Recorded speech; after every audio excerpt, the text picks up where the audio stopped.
5 seconds. Madam, it is my privilege to initiate a discussion on national housing policy in this August House.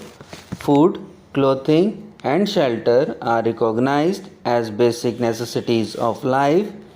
The country has been able to achieve self-sufficiency in the production of food grains and cloth.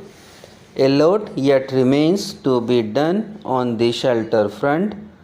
The Estimates Committee of the 8th Lok Sabha had recommended in the report for the year 1985-86 that the government should evolve a national housing policy for a planned development of livable human settlements.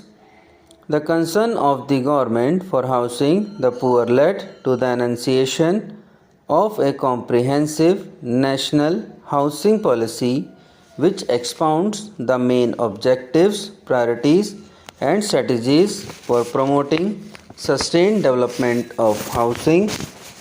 The National Housing Policy was formulated after taking into consideration the views and suggestions of the state governments, union territories, as well as certain institutions and expert bodies which have an abiding interest in the subject.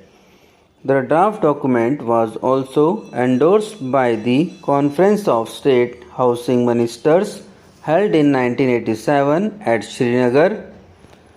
Before I enunciate the main features of the policy document, I would like to give the honorable members a brief idea of the achievements during the last 2 decades under various social housing schemes promoted by the government.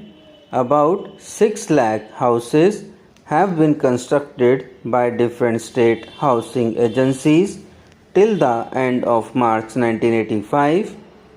In addition to this, 1 lakh houses have been constructed for other income groups, 40,000 units for plantation workers, and over 6 lakh units by different cooperative housing societies. Under my ministry's directions, HUDCO has since its inception sanctioned over 5,600 schemes in almost all the states and union territories at a project cost of about rupees 4,600 crores till the end of October 1988.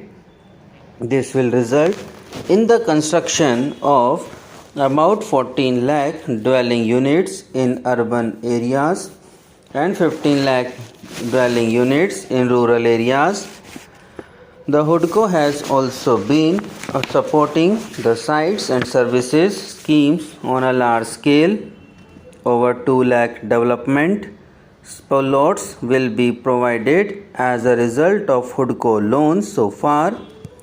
The finance institutions like LIC, GIC, and the Unit Trust of India are also providing substantial funds annually for the construction of dwelling units. The policy document outlines the main goals to be achieved in housing by the turn of the century and states the basic objectives, priorities, and the main target groups which it intends to focus on. Appropriate strategies are envisaged for implementing and translating the policy into reality within a definite time frame. Needless to say, housing finance and availability of service land are the major desiderata of a quantum jump in housing. It is hoped that HUDCO and the recently established National Housing Bank will help in greater flow of funds for creation of new housing stock.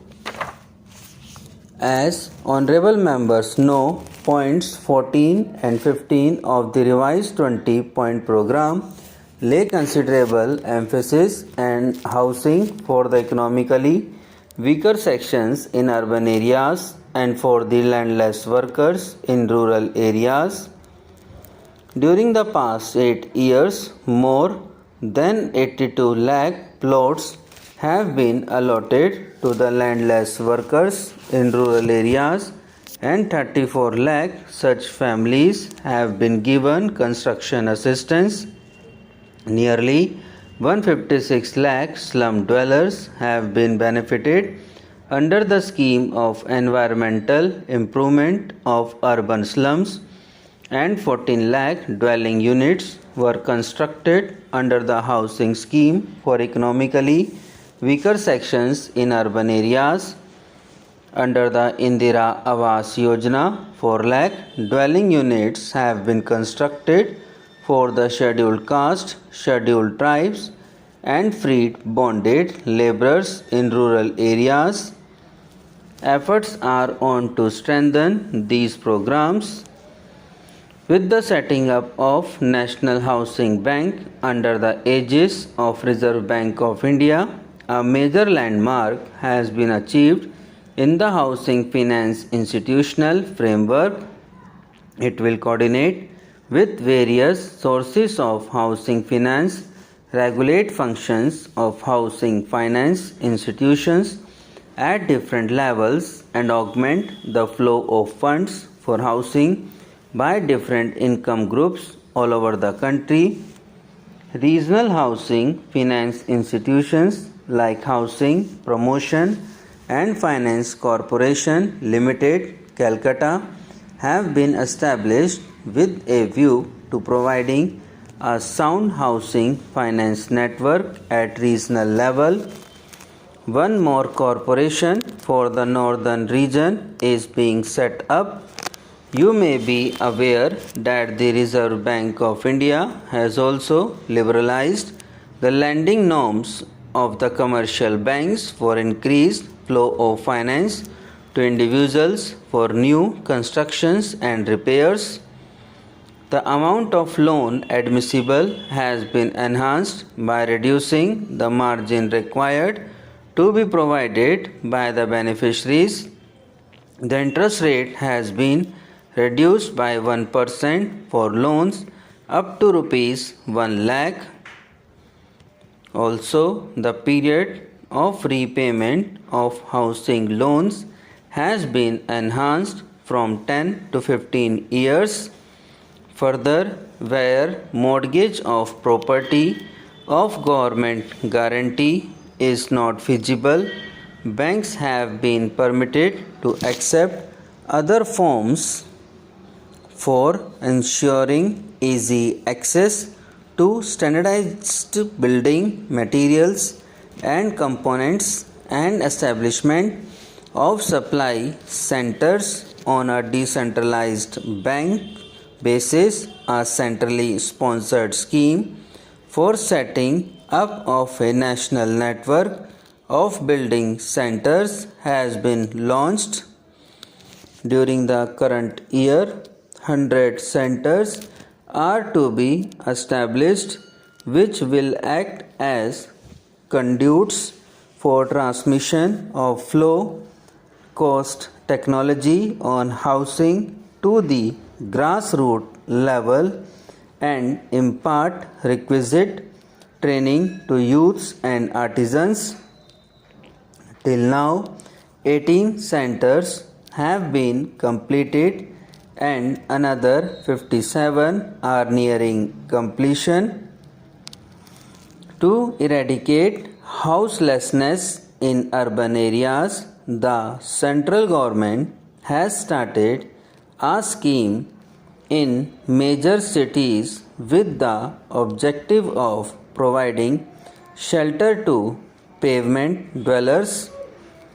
Under this scheme, a small beginning has been made by the sanction of rupees 34 lakhs to cover 850 pavement dweller households in Calcutta. A proposal to cover 6,500 pavement dweller households in Madras at a cost of rupees 4 crores is under scrutiny. Subscribe now and press the bell icon. Never miss an update.